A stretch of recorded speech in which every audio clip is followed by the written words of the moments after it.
네, 할렐루야. 오늘은 3월 1일 예배입니다. 그러나 우리가 지금 우한 폐렴 사태로 인해서 예배를 인터넷으로 각 가정에서 드리게 되었습니다.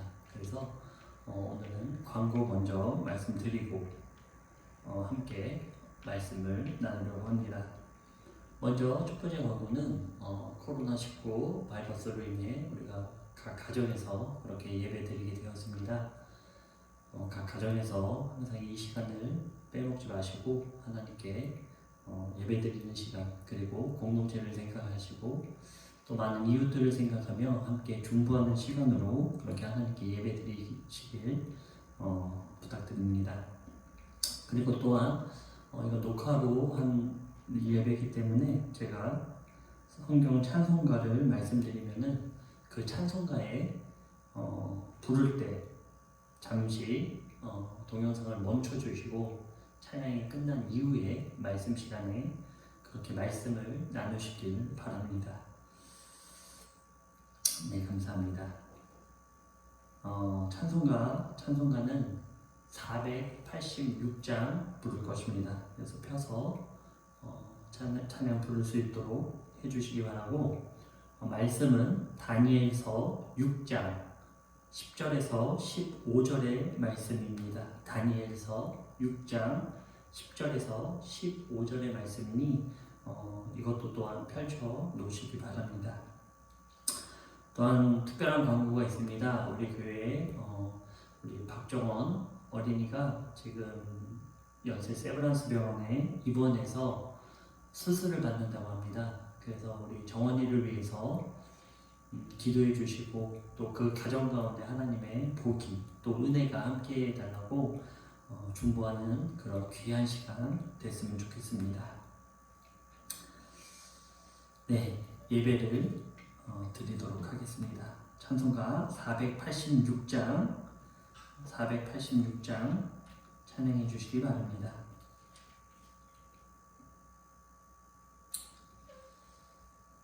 네, 오늘 보실 말씀은 다니엘서 6장 10절에서 15절의 말씀입니다. 다니엘서 6장 10절에서 15절의 말씀, 제가 가지고 있는 성경 구약 1242페이지에 있습니다.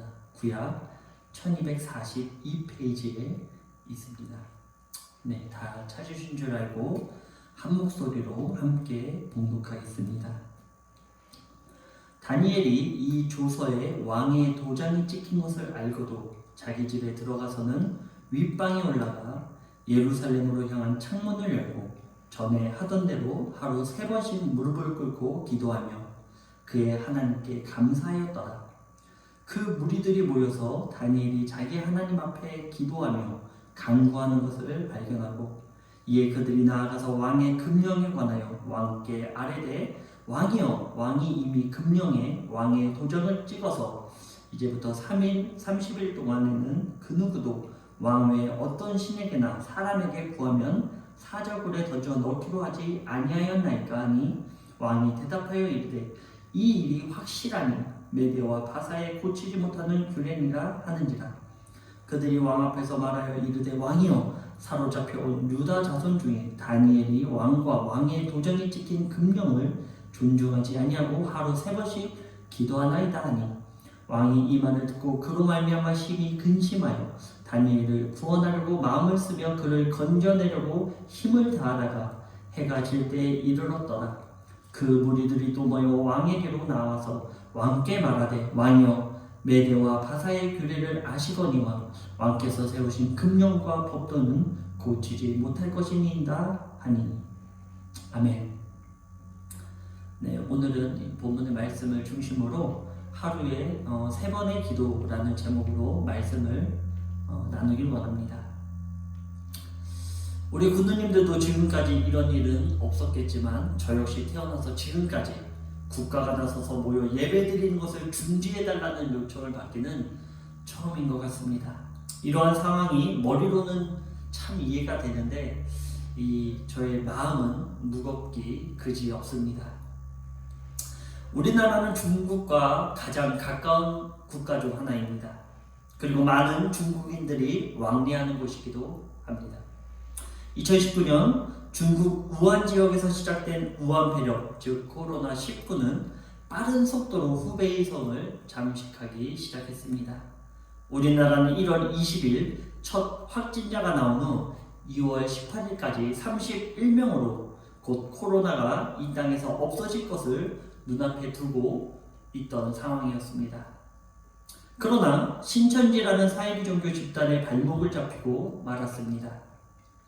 2월 19일부터 31번째 확진자를 중심으로 신천지 내부의 확진자 수가 늘어가면서 2월 29일 기준 확진자만 3,150명이 넘어섰습니다.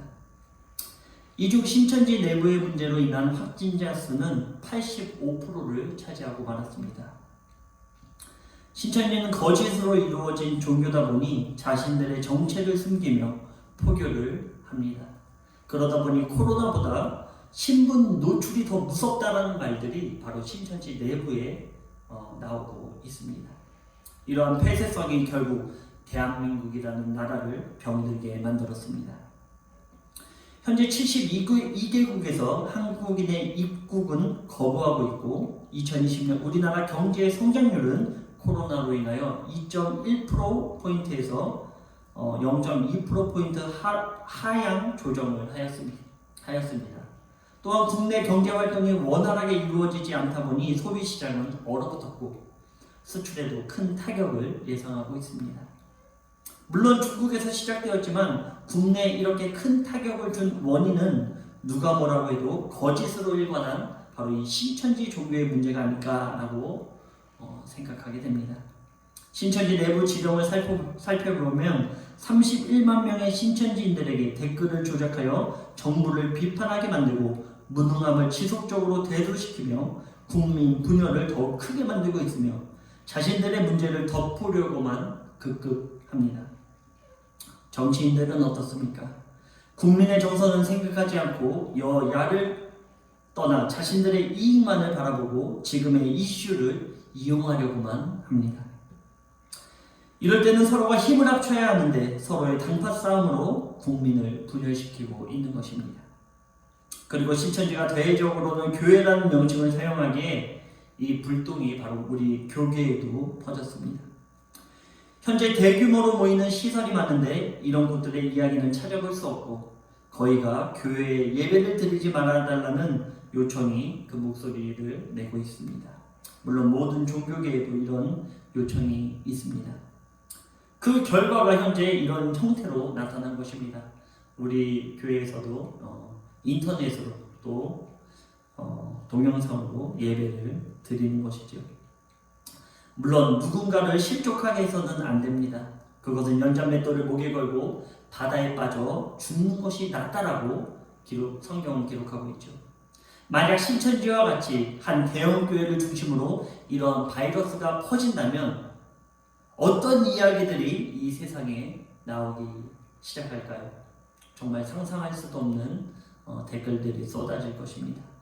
그렇습니다. 우리는 국가에 대하여 그리고 국민에 대하여 책임감을 가져야 합니다. 그리고 그러한 행동을 취해야 합니다. 그것이 하나님의 영광을 올리는 것입니다. 그런데 더욱 중요한 것이 있습니다. 이러한 책임만을 지는 것으로 끝나는 것이 아닌 하나님을 섬긴다는 교회는 세상의 빛과 소금의 역할을 감당해야 합니다. 단지 예배를 2주간 모여서 드리지 않고 개별적으로 드리는 것으로 끝나서는 안 된다는 것입니다. 저는 이번 사태를 바라보며 하나님을 섬기는 자로서 큰 책임감과 위기감을 느낍니다. 그리고 하나님이 대한민국에 말씀하시는 내용이 그 무엇인지를 묵상하게 됩니다. 물론 첫 번째는 사이비 종교를 대표하는 신천지가 만천하에 드러나게 하신 부분입니다. 더 이상은 용납할 수 없는 단계까지 간 것이라고 생각합니다. 그러면서 현 교계에도 책임을 묻게 됩니다. 너희들은 이 지경이 되도록 도대체 무엇을 했느냐? 교세만을 키우기에 혈안이 되고 직분을 돈을 주고 사는 일들, 또 목회자들은 물질의 노예가 되고 바른 메시지를 선포하는 것이 아닌 기복 신앙만을 선포하는 것, 단지 듣는 사람들 귀에 달콤한 메시지만을 말하는 그 교회들, 교회를 키우기에만 혈안이 된 현 교회의 모습을 지적하는 것은 아닌지 저는 다시 한번 묵상하게 됩니다. 이스라엘에서 시작된 복음이 유럽으로 건너가 제도화가 됐고 그 제도화된 교회가 미국으로 가서 기업화가 됐으며 그 기업화된 교회가 우리 대한민국에 와서 대기업이 되었다. 그런 얘기가 나오고 있죠.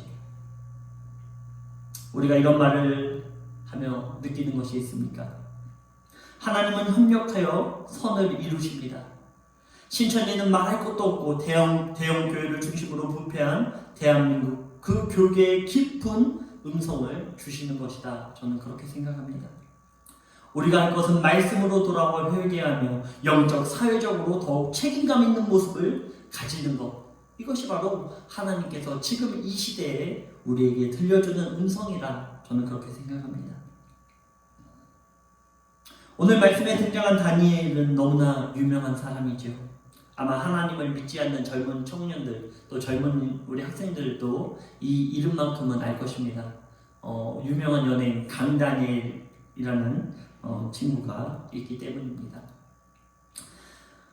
오늘 본문에 나오는 이 다니엘은 바벨론의 포로로 끌려와 페르시아에 이르기까지 바로 두 왕국과 네 통치자 안에서 70년간 공직생활 그리고 총리를 했던 사람입니다.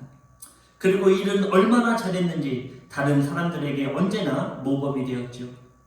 하지만 어느 시대나 그렇듯 이러한 사람을 질투하는 사람은 있기 마련입니다.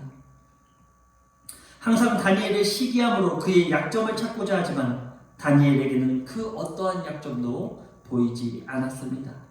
그만큼 성실하고 자신의 책무를 완벽히 수행했으며 무엇보다 하나님 앞에 부끄러움이 없이 또 세상에 부끄러움 없이 인생을 살았습니다. 그래서 다니엘을 다리오 왕 앞에서 고발할 내용을 그 누구도 찾을 수 없었습니다. 다니엘서 6장 4절은 이렇게 기록하고 있습니다. 이에 총리들과 고관들이 국사에 대하여 다니엘을 고발할 근거를 찾고자 하였으나 아무 근거, 아무 허물도 찾지 못하였으니 이는 그가 충성되어 아무 그릇됨도 없고 아무 허물도 없음이었더라. 그렇습니다. 그리하여 이들이 생각한 것이 다니엘이 자신의 목숨보다도 소중히 여기는 하나님의 말씀으로 그를 참수할 것을 찾기 시작했습니다. 그리고 한 가지 방법을 생각한 것이 바로 30일 동안 그 어떤 신도 섬기지 못하고 오직 다리오에게만 경배하도록 한 것입니다. 그리고 이를 어길 시에는 사자굴에 던져 넣기로 했습니다. 이것을 다리오에게 고하였더니 다리오 왕은 기뻤습니다. 이것을 좋게 여기고 전국에 그 페르시아의 전국에 이 금령을 선포했습니다. 여기까지만 보더라도 이 다니엘이라는 사람은 어떤 사람입니까?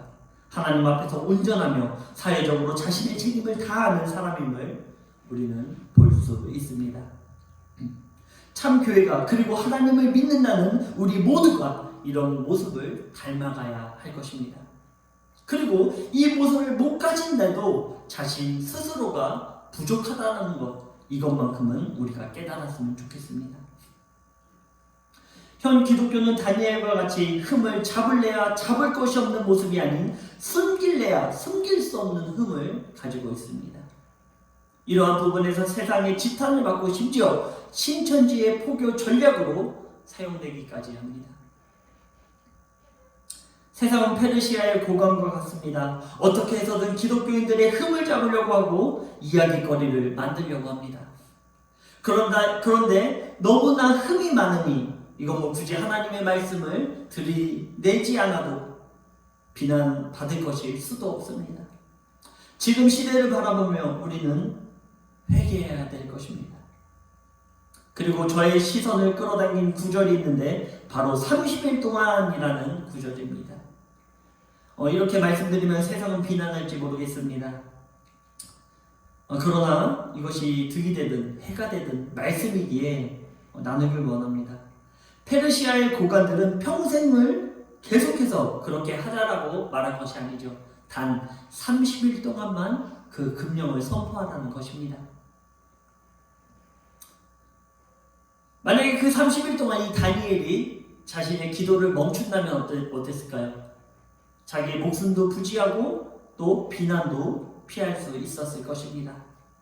그러나 다니엘은 그렇게 하지 않았죠.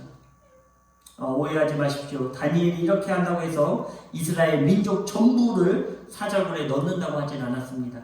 다니엘은 개인 단 자신 혼자만을 사자굴에 넣는다고 하니 그렇게 한 것이다. 저는 그렇게 생각합니다. 우리도 그렇습니다. 물론 몸은 가정에 있지만 하나님을 향한 그 창문을 열고 우리는 하나님을 바라봐야 합니다.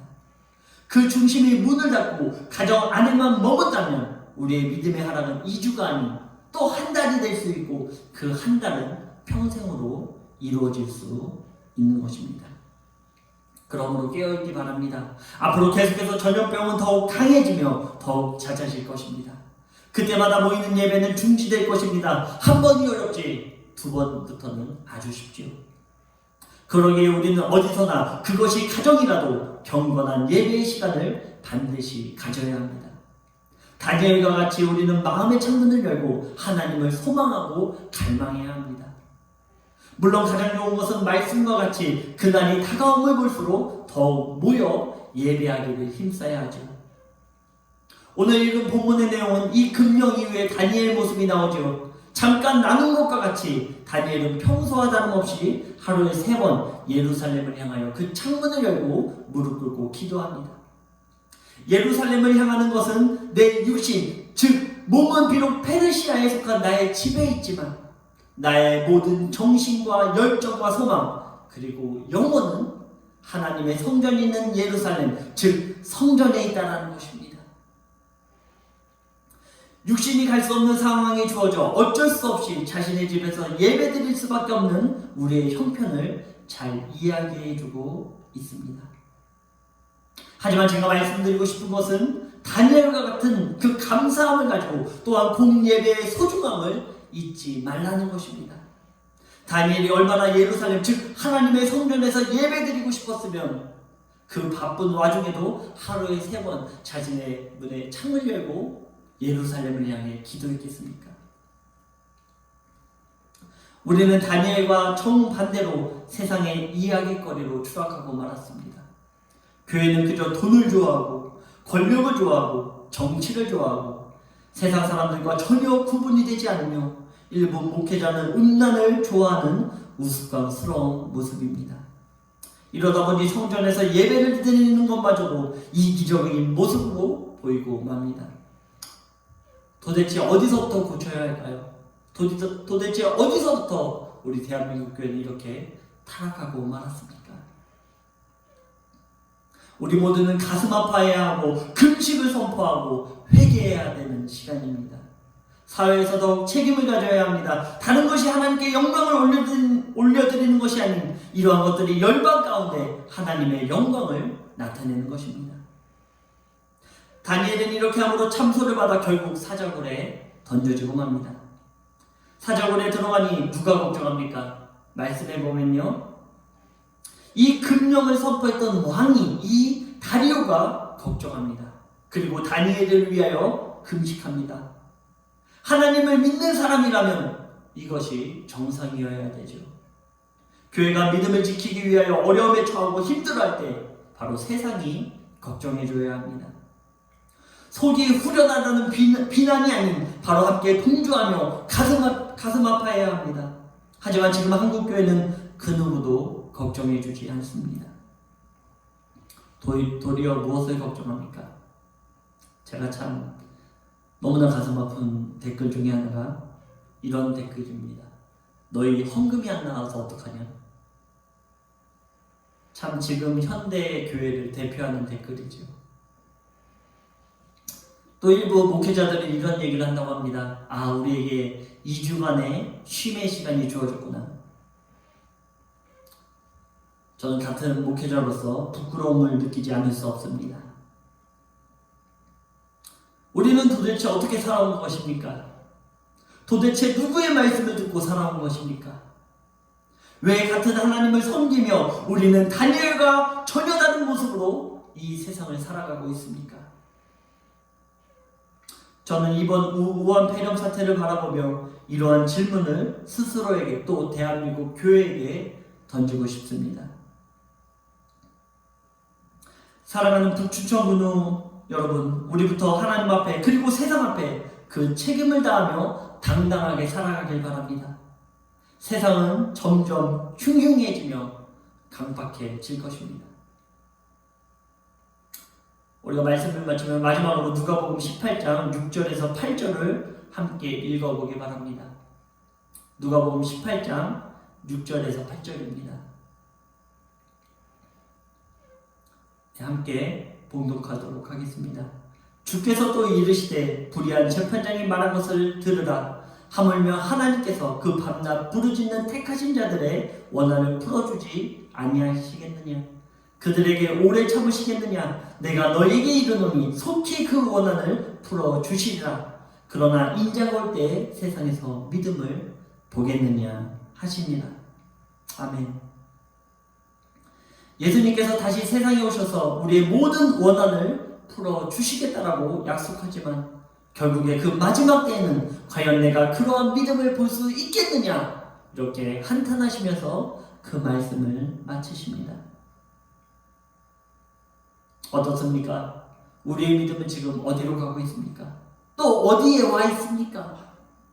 우리는 이번 사태를 바라보며 우리는 스스로 묵상하는 귀한 시간을 가져야 될 것입니다. 다시금 하나님의 그 첫사랑을 회복하는 그 귀한 시간으로 회복되어져야 될 것입니다. 지금 현 기독교계 우리는 모두가 그 누구의 탓을 할 것도 없이 회개해야 합니다. 그리고 하나님 앞에 엎드려져야 합니다. 그것이 바로 우리의 사명이며 사회적으로 책임임을 우리는 잊지 말아야 합니다. 지금 가정에서 예배드리는 우리 군우님들, 우리가 세상의 마지막 때를 보면 볼수록 더욱더 하나님 앞에 엎드려지기 원합니다. 더욱더 하나님 앞에 그 책임을 다하시기 바랍니다. 그리고 예배의 시간을 사모하시길 바랍니다. 우리의 틈을 보이는 그 즉시 사단은 우리를 집어삼키기 위해 오늘도 달려들 것입니다. 우리의 마음을 허튼 데 두지 마십시오. 우리의 육신은 떨어져 있지만 하나님의 성전을 사모함으로 오늘도 깨어 기도하시길 주님의 이름으로 축원드립니다. 네, 함께 기도하겠습니다. 사랑의 하나님 아버지, 감사합니다. 정말 우리 이 교회, 이 대한민국은 도대체 어디로 가고 있는 것입니까? 사회적 책임은 지지 못하고 비난만 받고 있는 우리의 행태를 주여 용서하여 주시옵시고, 우리가 이번 사태를 기준으로 회개하며 주님께 엎드려지는 놀라운 기적의 변화의 시간으로 주님께서 허락하여 주시옵소서.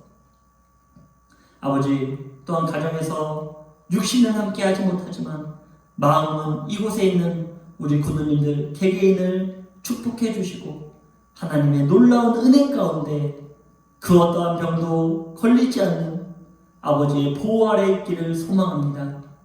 주님께서 인도하여 주시고 주님께서 그 삶을 붙잡아 주시옵소서. 특별히 바라고 나오기는 우리 정원이를 위하여 기도합니다. 하나님, 아버지 수술을 앞두고 있습니다.